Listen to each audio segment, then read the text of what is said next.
உங்க எல்லாரையும் பார்க்கறது ரொம்ப சந்தோஷம். First thanks for coming. இது நான் கேபிள் சங்கர் சார்பாகவே சொல்லுவேன். பிகாஸ் கேபிள் சங்கர் என்னோட நண்பர் கிடையாது, இஸ் லைக் மை ஃபேமிலி. இங்க வந்திருக்கிற நிறைய பேர் இப்ப நான் கேட்டேன்னா எத்தனை பேர் கேபிள் சங்கருக்காக வந்திருக்கீங்கன்னா ஆல்மோஸ்ட் எல்லாரும் கை தூக்குவீங்க. அந்த அளவுக்கு கேபிளுடைய நலம் விரும்பிகளும் நிறைய பேர் இருக்காங்க, வேண்டப்பட்ட விரோதிகளும் நிறைய பேர் இருக்காங்கன்னு எனக்கு தெரியும். எனக்கு இப்ப அவர்கிட்ட பர்சனலா பிடிச்சது என்னன்னா, ரொம்ப உண்மையான ஒரு நபர். என்னை பொறுத்த வரைக்கும் நல்லா இருக்கோ இல்லையோ வெளிப்படையா முகத்துல சொல்றது ஒரு பெரிய குவாலிட்டி. அதை ரொம்ப அழகா பண்ணுவாரு. இன்னொன்னு என்னன்னா, நிறைய பேர் சினிமாவை காதலிப்பாங்க அப்படின்னுவாங்க. இவர் சினிமாவை கிட்டத்தட்ட ஸ்டாக் பண்ணுவார். நான் பார்த்த வரைக்கும் சினிமாவை அந்த அளவுக்கு எல்லாம் இவ்வளவு தீவிரமா ஒருத்தர் காதலிச்சு நான் பார்த்ததே கிடையாது.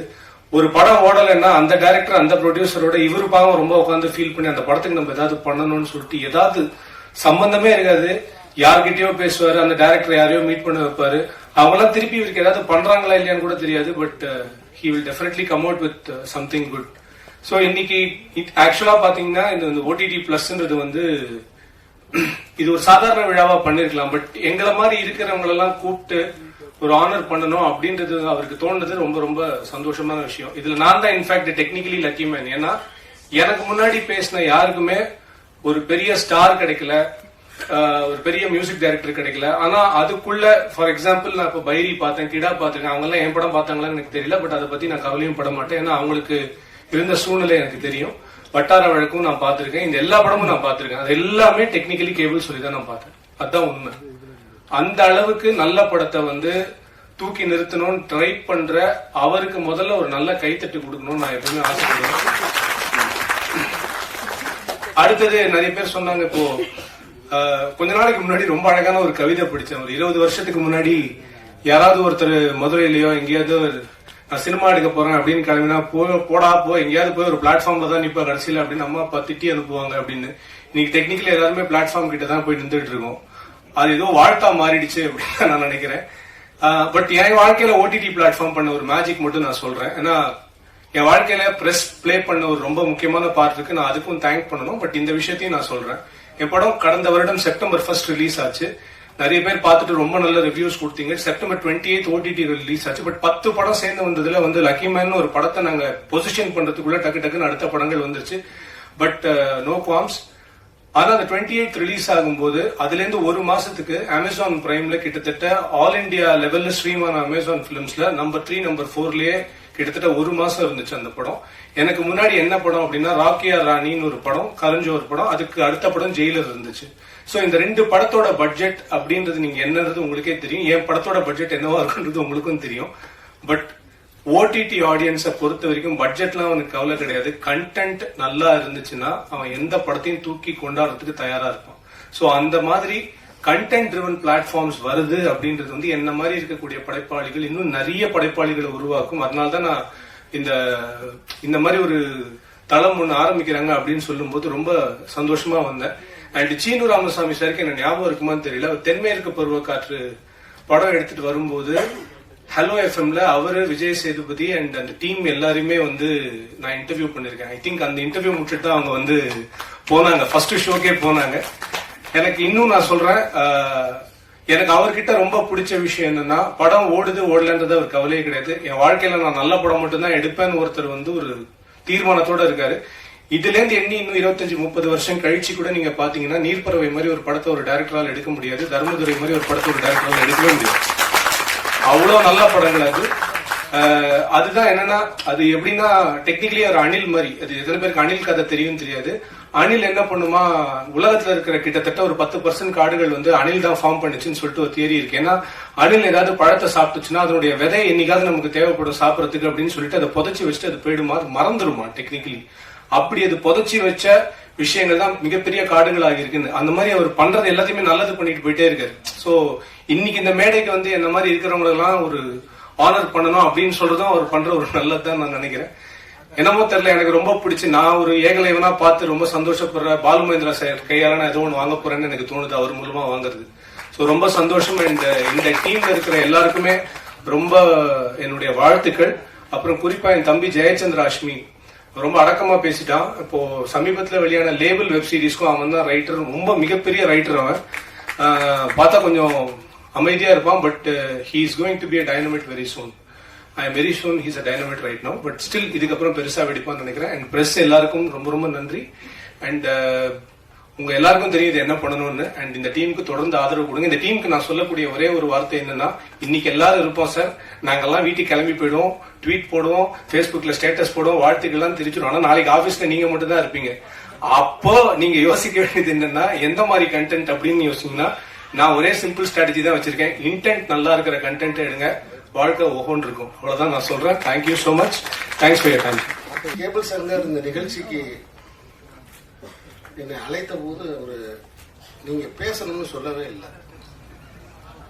நீங்க மேடைக்கு வர்றீங்க, சிலருக்கு பரிசு தர்றீங்க அப்படின்னு தான் என்கிட்ட சொல்லியிருந்தாரு.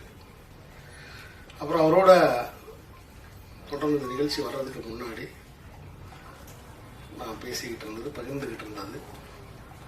அப்புறம் தொடர்ந்து நீண்ட காலமா இந்த ஓடிடி பற்றியும்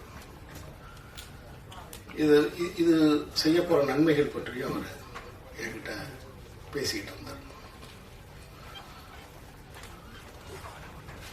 இன்னைக்கு இந்த இணையதள வளர்ச்சி எல்லாத்தையுமே ஒரு படிக்கிற ஒரு சமூகத்தில இருந்து, எல்லாத்தையுமே படிச்சு பார்த்து புரிஞ்சுக்கிற ஒரு சமூகத்தில இருந்து இன்னைக்கு பார்க்கிற ஒரு தலைமுறை வந்துட்டாங்க. எல்லாத்தையுமே பார்க்கணும் அப்படிங்கிற ஒரு தலைமுறை வந்தாச்சு. இன்னைக்கு பெரும்பான்மையான பெற்றோர்களுடைய மிகப்பெரிய கவலையா இருக்கிறதே கொடுத்த போனை எப்படி திரும்ப வாங்குறதுங்கிறது. குழந்தைகள் கையில் நான் கொடுத்த இந்த போனை எப்படி திரும்ப வாங்குறது? ஒரே அறையா இருக்கு, ஆனா தனித்தனி அறையா இருக்கு. ஒரே வீடா இருக்கு, ஒரே அறையா இருக்கு, ஆனா அந்த வீட்டுக்குள்ள தனித்தனி அறைகள் இருக்கு. அப்பா சொன்னா கேட்க மாட்டேங்கிறான், அம்மா சொன்னா கேட்க மாட்டேங்கிறான், டீச்சர் சொன்னா கேட்க மாட்டேங்கிறான், யார் சொன்னா கேட்க மாட்டேங்கிறான், கூகுள் சொன்னா உடனே கேட்கறான். இப்படி ஒரு பக்கம் இருந்து கொண்டிருக்கிற நேரத்தில் இந்த இணையதளத்தின் மூலமாக கதைகள், அதன் மூலமாக கருத்துக்கள், நல்ல செய்திகள் மக்களை போய் சேருவதற்கான ஒரு பக்கமும் நடந்துகிட்டு இருக்கு. அந்த வகையில சினிமாவுக்கு ஒரு புதிய வெளிச்சமாக இந்த ஓடிடி இருக்கும்னு நான் நம்புறேன். ஏன்னா இந்த எல்லா புதிய டெக்னாலஜி வழியாகவும் நம்முடைய தமிழ் கதைகள் போய் மக்களை சேர்றதுதான். இது இன்னைக்கு இருக்கக்கூடிய மிகப்பெரிய நிறுவனங்களுக்கு மத்தியில இப்ப தோன்றி இருக்கக்கூடிய இந்த புதிய நிறுவனத்தின் மூலமா என்ன நன்மை உண்டாகும் நான் நம்புறேன்னா, நிறைய புதியவர்களுக்கு வாய்ப்பு கிடைக்கும் நம்புறேன்.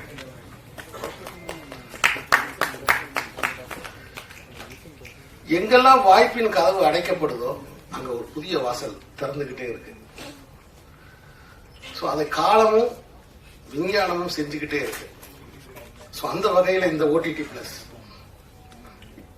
இந்த மீடியா வழியாக நிறைய தமிழ் கலைஞர்கள் உலக மக்களோட போய் உரையாடுறதுக்கு, தன் கதைகளை வழங்குவதற்கு ஒரு அடிப்படை தளம் உருவாகுகிற இந்த நேரத்தில் இதில் நான் கலந்து கொண்டு அவர்களை வாழ்த்துவது எனக்கு ரொம்ப உண்மையிலே மகிழ்ச்சியா இருக்கு. இது ஒரு தன்னம்பிக்கையான ஒரு நாளாகவும் நான் பார்க்கிறேன்.